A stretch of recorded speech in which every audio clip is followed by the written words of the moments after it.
ओम नमो भगवते वासुदेवाय नमः। शांताकारं भुजगशयनं पद्मनाभं सुरेशं विश्वाधारं गगनसदृशं मेघवर्णशुभांगं लक्ष्मीकान्तं योगिभिर्ध्यानगम्यं वन्दे विष्णुभवभयहरं सर्वलोकैकनाथम्। आप सभी भगवत प्रेमियों को मेरा सादर जय श्री कृष्ण। आज हम भागवत महापुराण के पंचम स्कंद में प्रवेश कर रहे हैं और इसका प्रथम अध्याय आज हम श्रवण करेंगे। आइए हम पंचम स्कंद के दोहे को पढ़ते हैं। इसका अर्थ है, भगवान नारायण प्रजापति ब्रह्मा की तपस्या से सृष्टि के आरंभ में अति प्रसन्न हुए। तब उन्होंने ब्रह्मा जी को वर मांगने के लिए कहा। तब ब्रह्मा जी ने निम्नलिखित 4 वर मांगे, जिन्हें चतुर्श्लोकी भागवत जी कहते हैं।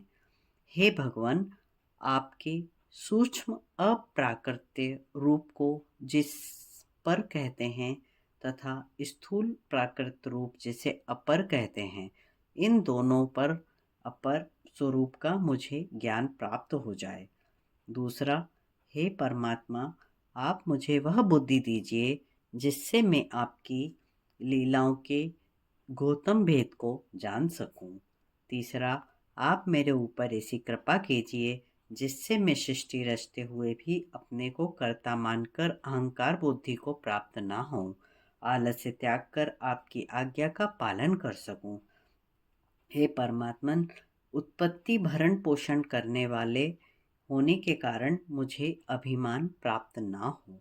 इस प्रकार यह चतुर्श्लोकी भागवत का हिंदी अनुवाद था।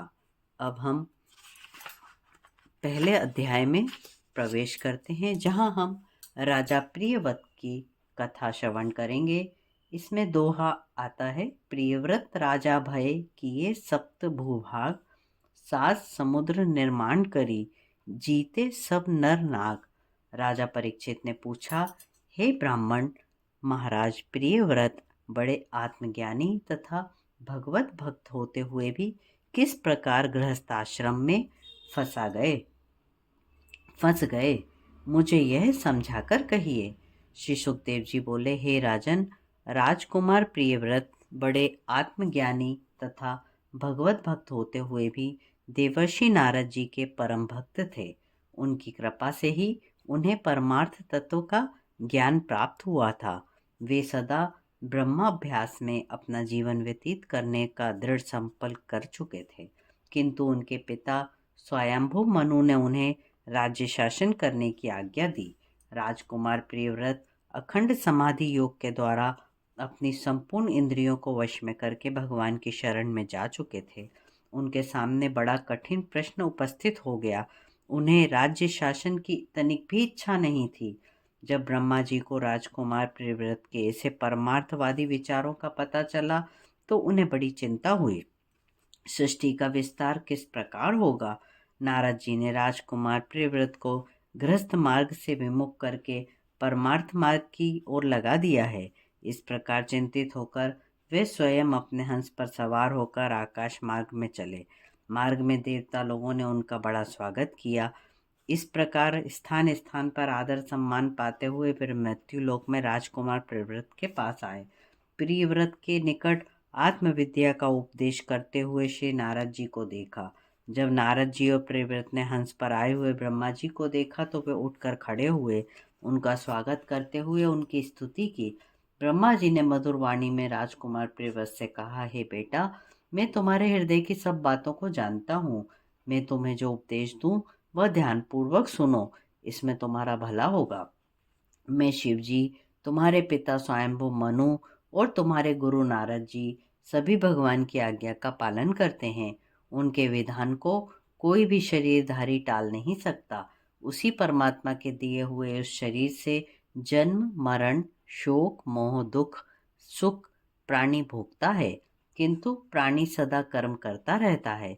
सभी प्राणी सात्विक राजस तामस 3 प्रकार के कर्मों में जुटे हुए हैं।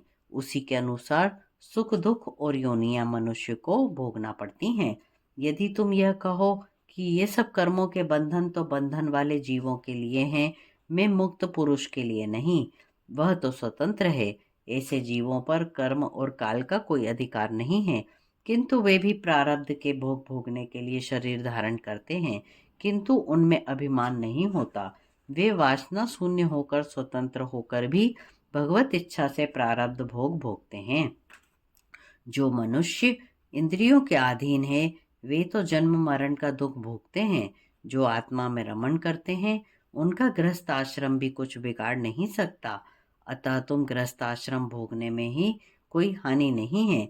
यद्यपि तुम काम, क्रोध, लोभ, मोह, मद, मत्सर, ईर्ष्या आदि 6 शत्रुओं को जीत चुके हो, किंतु फिर भी भगवान के दिव्य भोगों को भोगो।